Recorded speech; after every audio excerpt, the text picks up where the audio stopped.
Au-dessus du bâtiment Mathématiques 1 de l'Université de Lille, on retrouve cette immense antenne sur le toit. C'est ici qu'émet Radio Campus, une des plus anciennes radios encore en activité, qui fêtera ses 50 ans en 2019. En 1969, les premières émissions ont été diffusées depuis la chambre d'étudiants de Christian Verwaerd, le fondateur de Radio Campus qui est aujourd'hui vice-président de l'association. J'ai fait une petite radio pirate sur ondes moyennes à l'époque, et parce que j'étais passionné de radio, étant donné que j'écoutais chez moi les radios pirates en mer du Nord. Donc ça, j'ai voulu faire comme les grands, et donc j'ai lancé ma petite radio. Et puis petit à petit, ça a grandi, jusqu'en 1974 où il a fallu arrêter. Le Cruz qui acceptait ce qu'on faisait ne l'a plus voulu. Et donc on est devenu pirate. Et on a été pirate jusqu'en 81.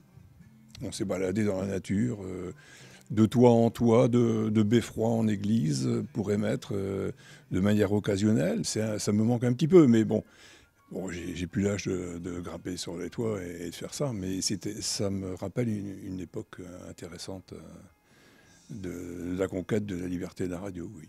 En 1981, révolution, les radios libres sont acceptées et Radio Campus s'installe dans la foulée ici, sur le site de Lille 1.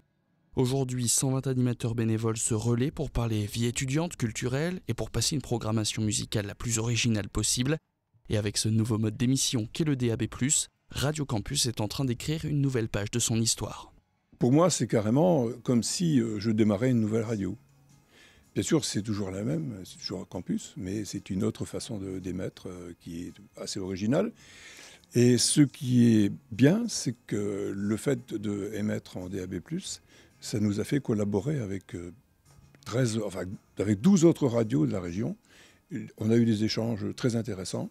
On a construit quelque chose qui devrait fonctionner longtemps et sans problème. Rassurez-vous, la FM n'est pas encore morte, mais devrait petit à petit laisser sa place à la radio numérique.